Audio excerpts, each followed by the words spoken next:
Hello, welcome to your Thursday edition of This Morning. Yes, good morning. In today's phone-in, we're going to be taking your calls on dreams, good, bad, or a bit bizarre. We want to know them, and more importantly, what they mean. Yeah, and I'm not sure they get much more bizarre than your one, Ryland. So tell us what's this it's a recurring dream. Yeah, no, we were talking about this yesterday, and I said, when I was younger, I used to have this dream that there was this man, and the only way I can describe him is he looks like that man that Noel Fielding plays in The Mighty Boosh. It's him. This dude. It looks like him, but wearing the Cheryl Cole Fight for This Love outfit, and he just pops up everywhere. I could be on a desert.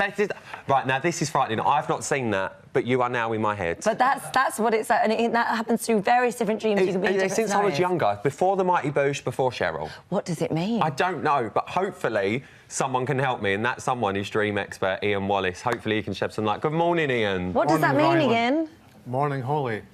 What a fabulous dream. Although it seems quite whimsical, Rylan, it's about your search for a deeper identity.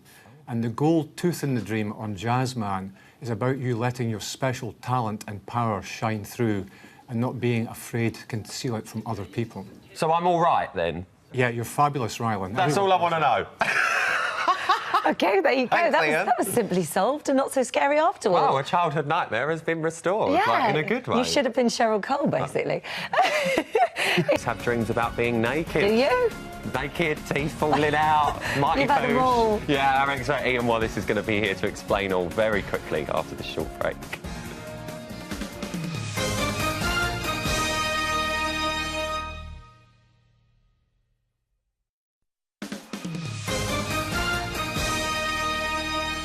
Welcome back. Still to come, wedding season is well underway, but if you're tying the knot on a budget, why not say I do to a high street dress instead? Or Gotka's got his best wedding gowns for as little as £100. That's a bargain. Isn't it? That's a bargain. Well, we have been asking for your calls about dreams all morning, and our expert Ian Wallace is here to take them. Good morning, Ian. Let's get straight to it. I believe we've got Louise on the phone. Louise, are you there? Yes, I am. Good morning. Hi, morning, Louise. You dreamt there was a baby in a loaf of bread. I did, yes. Tell me about it.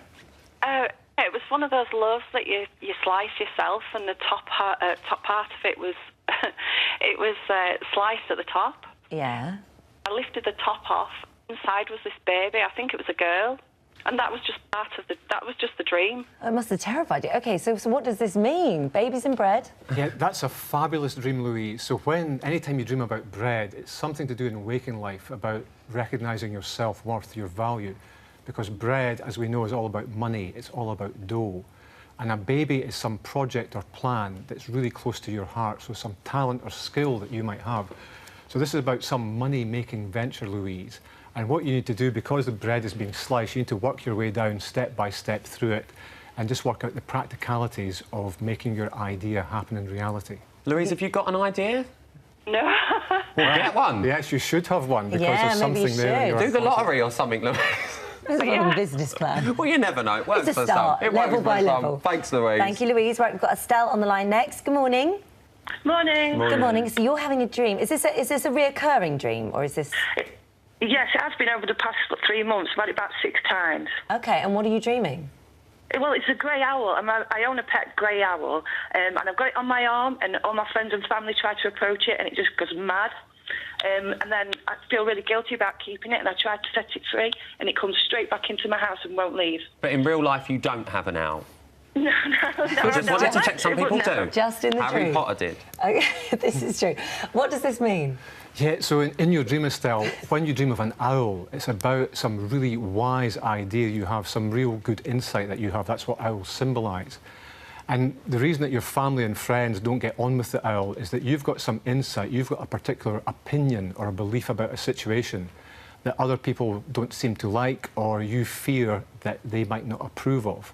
But the action from this dream, because a dream's just a dream until you put it into action, is just to speak up. And if you've got a really good idea that's maybe unique or original, you have to share it with other people rather than keeping it to yourself. And why is the owl getting cross? Because the owl is getting cross because Estelle's worried about sharing this idea, and she's worried that other people might get angry. So Estelle's been having this for 3 months. How related to time are our dreams? Is it absolutely current? So is it something that she's been feeling for the last 3 months? It could be something the last 3 months, but often it's your whole life experience and your future life expectations. Estelle, have you got something you want to say to anyone? Anyway, well, there could be a few things, but probably not on air. Yeah. okay, that's good. So that does ring true then, though. That wisdom is It self-editing. kind of does, yeah. Yeah, well done for self-editing. That took us years. Thanks, Estelle. Thank you so much. Linda, are you there? I am, yes. Hi, good morning, Linda. Morning. Linda, you're having dreams that you're swimming or in a pool or in the sea. Tell us about it. Well, it's either the sea or it's a swimming pool, and it's every single night. Every night. For how long? 10 years more, every single night. And what are you actually doing in the dream? Sometimes I'm swimming, sometimes I'm drowning. It can be a good or it can be a bad, but it's always water. How strange. I mean, that's a powerful dream to be having, isn't it, for 10 years? Yes, and any dream's powerful. Any dream is a really good way of connecting with yourself. So in your dream, Linda, any time you dream about water, it's about your emotions and feelings. So we have these idioms like pouring my heart out, floods of tears, I'm at a low ebb, and so on. So when you dream of being swimming in the sea or swimming in the swimming pool, it's about some emotional situation in your waking life, particularly in the swimming pool where you feel quite constrained, that you can't show your emotions. And sometimes maybe, Linda, you feel that you are going to be overwhelmed by your emotions. That's the drowning part. But your emotions are really, really powerful. And so if you can channel them like water, if you can channel them and make them work for you, it makes you far more powerful in waking life and gives you far more choice. Can I ask you, can you change your dreams? Because sometimes if I'm having a bit of a nightmare, then I can wake myself up and go, that's not happening. Wake up, think of something nice. Unicorns, I love them, and then I can stop it and I can do it. Now I'm really pleased I can do that. But you said in the break I shouldn't do that. No, I said you should do that. Oh, I should. But what I said was that if you're having a nightmare or some really vivid dream, rather than waking yourself up from it, stay in the dream and engage with whatever is concerning you. And face it. And face it, and just ask, because it will be part of you, Holly. It's part of your character. So you just say, who are you and what do you need? And I know, but it's a lovely thing to do because then it gives you more power and more choice, and you always have more power and more choice than you think you do in life. OK. So that's how you engage with your good, deeper isn't it? power, yes. All right, thank you. Let's go to Sonia now. Hi, Sonia. Oh, Sonia, I've just seen with the headline of it, I dream people can see me on the toilet. That's a nightmare. Yeah, that's right. It's normally, in my dream, I'm in a crowded place and I need to go to the loo, but the door on the loo doesn't shut properly, or there's a curtain that doesn't shut properly, and I'm in full view and everyone's looking at me. Oh, no. How often do you have this dream? Is it quite regular? Yeah, it's quite regular, and I've had it probably about 20, 30 years as well. Oh, right. What does that mean? Yeah, this is a really common dream, Sonia. It's the third most common dream. And quite often when I'm out at parties or giving talks or workshops or whatever, someone will really embarrassedly sidle up to me and say, I keep having this dream, Ian, and I'm really worried about it, and I'm sure no one else has it. And I'll say, is it the toilet dream? And they go, yeah, how did you know that? So it's the third most common dream. And again, just working with language and imagery, we have this phrase, needing the toilet. So this is all about working with your needs in waking life. And I would imagine, because you've been having this dream for so long, that you spend a lot of your time looking after the needs of other people and not looking after your own needs so much. So this dream is all about giving yourself a bit of me time, and that's why you can't close the toilet door or people can see you. You feel you don't have the healthy boundaries around you that allow you to have some time to yourself and look after your own needs rather than looking after the needs of other people. Oh. That sounds good. Do you think that? Does that ring true for you? I think that is probably right, yeah. And go and look after you. And Sonia, just to make sure, you're definitely not sleepwalking and trying to go to the toilet in the village hall? No, nothing like that. All right, we just had to ask. We like to check these things. We are concerned. Thank you, Sonia. Okay. Levi's got in touch and said, well, this is one for me. I keep having recurring dreams about one or several of my teeth falling out.